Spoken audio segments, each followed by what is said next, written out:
Now to our first conversation. Well, 2023 has been described as the year of sluggish growth for the agri sector in Nigeria. Despite contributing 23% of real GDP as of December 2023, the agricultural sector recorded low growth of 1.9% in 3 quarters of 2023, pushing more Nigerians into abject hunger and poverty. Let's get a sense of what to expect for 2024. Joining us now is Mr. Tunde Banjoko, MD, Banjoko Farms Limited. Great to have you on the show. Thank you, lad. It's good to be here. Great to have you. So, Happy New Year, first of all. Same. And it was quite a year, 2023. It was. And there were projections, already from the FAO, and other bodies that a lot of Nigerians will be hungry, in 2023. And, we did experience that with food inflation at levels we've not seen, in a long time. Yeah. So paint a picture, for us at this time. How could it have been avoided? How could it have been avoided? Because, even when they were painting the pictures, when FAO, Kede Harmonize,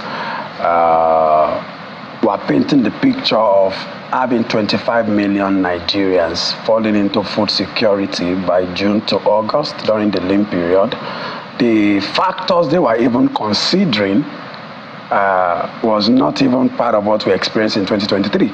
They were looking at insecurity, looking at the flood in 2022.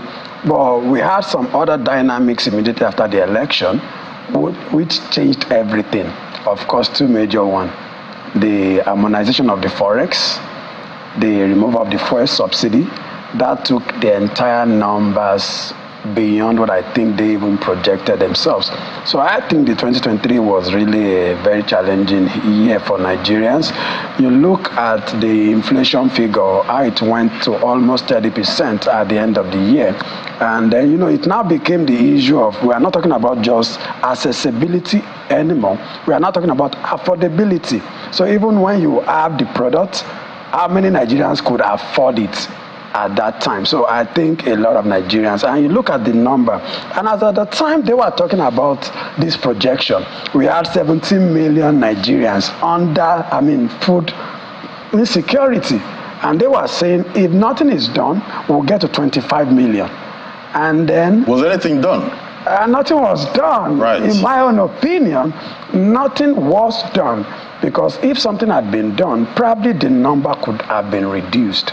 But we'll still wait to see what the 2022 figure comes to from FAO. But I think if I'm to just look from, just as an average Nigerians, you could feel it in the atmosphere that a lot of people are struggling to feed at this time. I'm talking about the atmosphere there. We have data there showing us the price movements of some of the staple commodities there. If you put up that data there from the MBS, showing us how much most of the food prices went up in November, you see that it was a lot. You see some, year to date, compared to the previous year, over 100% rise there. Look at Gary. We all eat Gary. You see the movement there. 15,000 naira started in January 2023. Yeah. That's a 50 kg bag. That moved all the way to 19,000 in December. That was a big jump. Rice. That's another one. Flour, beans. So these are the basics. Nothing, was left out. At this point. I think, in my opinion, the year was really, really stormy for a lot of Nigerians. Feeding was a major thing. You look at, all the numbers. For example, the poverty level. We went from, they said we have about 34 million Nigerians, men, moving to about 44 million. Poor people. We had about 33 million female, moving to about 43. So at the end of 2022, alone entry 2023, we had about 88 million Nigerians in that bucket. But for me, the painful part of it is you look at, out of the initial 17 million, majority were children below the age of 5, over 6 million. And then, in my own opinion, things could have been done differently. Especially 2023 being an election year, it came with a lot of high hopes that I was thinking some promises were made by the president. I think that was in July, about state of emergency, food security, but the body language of the president was very good. It was inspiring. At that time, it was inspiring. It was good. But what came after that was no longer inspiring. What we understand when you say there's something that is an emergency, it means something will be done. In an emergency situation, we talk about lockdown, we talk about people being restricted, immediate actions, but we didn't see corresponding action to the president's speech. And so it was just like a normal rhetoric of promises. There was high hope. For example, fertilizer was promised to farmers and households. Till date, I'm not sure that has been done. Protection for farmers, protection of farmlands. Of course, we still saw what happened in Plateau State in the last 2 weeks. Benue, and they now cap them out even in the United Nations, BAY, Bruno. I guess it would be great to see data maybe from the government, showing who was given, fertilizer and some of these grains. But speaking as an industry player, I'm not sure anything has been done, or let me use the word, I'm not sure that has been executed. And that's something that should have been done to avoid those numbers in 2023. For example, we talk about putting it under the Ministry of Security, under the Office of the Special Advisor on Security, this and that. We didn't see much of that happening. 500 hectares to be cultivated, we didn't see that happening. And in 2022 alone, we lost about 676,000 hectares to the flood. Meaning, even when we were still cultivating, we didn't have enough. We lost that, and those are things we should be replacing to see about 2.4 million people displaced, 600 people died in 2022 alone. But those numbers seems not to be making sense to us anymore. I think we've lost sight of the effect of those stuffs on our production, because two things we are battling with, I think, in Nigeria. We are battling with production, we are battling with people having access to this food and being affordable. So it's either it's available and you can buy it. Before now, they used to tell us egg is the cheapest source of protein. I'm not sure if that still applies to Nigeria. No, it doesn't. I had a poultry farmer late last year. It's not cheap. It's not. It's not, because I was in a store last week, and I think after I was forced to ask, how much is the egg I just bought? Because I'm a farmer myself and I have a poultry. And I was told 3,100 or 3,200, and I'm asking myself, 2-3 years ago, this was 600-700 naira. I remember buying a crate of egg for 700, 800 naira. Just barely very 2-3 fresh years in ago. my mind. And then it went up 1,001 to 15, and nothing is done. And so I think those are the areas we should really be looking at the moment. So, but asking about 2023, we had the opportunity, in my own opinion, to have done something different, but probably we didn't have the political will to cause those change. And talking about 2023 still, the first quarter we had the cash scarcity issue. Has that abated at all? I think it has, except for the recent one we are just facing at the moment. But I think at the end of the first quarter, it was tough. It affected our projection for the year. For example, I trade in agro-commodity. And then at some point, we had to go to filling station to get cash to be able to pay farmers that we buy from, because we saw some of these stuffs, maize, soya, even rice from local farmers. You have to do aggregation before you can load a truck.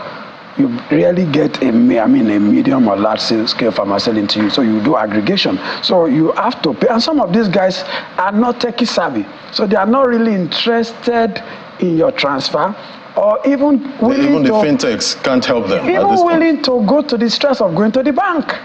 So they rather have their cash. So we are left to the fact that you have to. So the filling station at some point became like a succor to us, that you have to go beg. Of course, Nigerians, they won't give that to you for free.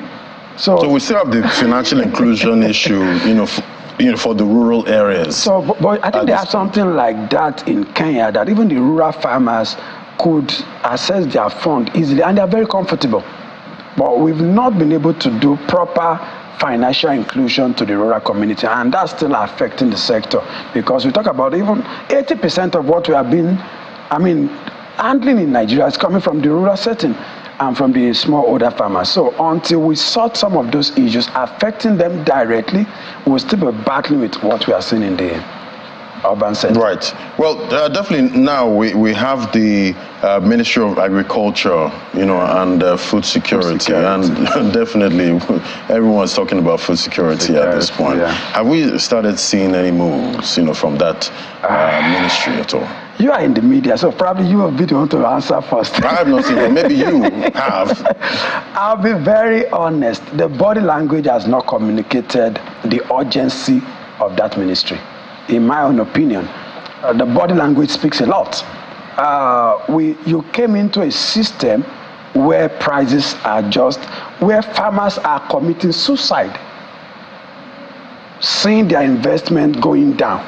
So I would have thought, what I expect is, at that point, whoever is coming on board is hitting the ground running. That's not the time to understudy. You can't understudy for a year. And that's not the time for political statements. So I expect we could have looked at what are some of those key drivers for this thing and attack them. And I'm not sure I saw that in 2023 from that ministry. Even the communication from that ministry is not boosting the morals of farmers. And one thing that I think we need at the moment is farmers are kind of discouraged in the country. And if they stop or reduce production, the situation might worsen. So we need a minister that can, or I would say the minister should be more vocal and a bit more specific in what they want to do. All right, so the year has kicked off already. 2025. Now, definitely, we don't want Nigerians to be hungry, go through that, in 2024. Yeah. What are you seeing? Looking at the budget for 2024 for agri, let's narrow down for agri, 362 billion, about 250 billion going into capital investment, 110 for overhead and salaries and all recurrent expenditure. I would be interested in looking at the breakdown of the capital projects. What we have seen over the years is the fact that the ministry concentrates more on rural development than agriculture. They concentrate more on street lights for market, toilet in market, road from this. Yes, why those things are important. The roads are important. They now allocate meager amounts directly to food production. I think that's an abnormality that I've watched the ministry over the years. But don't all those other parts play into They production? play, but why should we be more interested in the street light every year? Street light every year, toilet in the market every year, renovation of school hall, if you look at the breakdown of most of our agri budget, they allocate less to production. So I think the two have to go together. And then looking at the present situation, we need to produce more. So I'm interested in looking at what will be the content, but I'm expecting maybe later in the week or next week, we'll have the breakdown of what the capital project entails. But this is not the time, in my own opinion, from the little we saw, this is not the time renovating office with 2 billion, renovating with 3 billion, like we saw some of the raw draft. This is not the time. Not the time for toilets in the market. Not the time for toilets in the market. Even though they have toilets. Not the time. We can outsource that to private investors. Right. Those are things that can be outsourced. So why allocate 3 billion to renovate a building in this time of hunger? And you'll be putting 200 million, 300 million, rice cultivation, 200 million. I also saw 3 billion for National Assembly Library. So those are funny things that I think the body language now is not all those frivolous allocation that can't be traced or tracked, and because most of them will run into the other year. But we need things now that can directly affect the current state of things. So that now we are entering the farming season. Right. How many lands? The president talked about 500,000 hectares cultivated to be cultivated. Where are those lands? What will happen to it?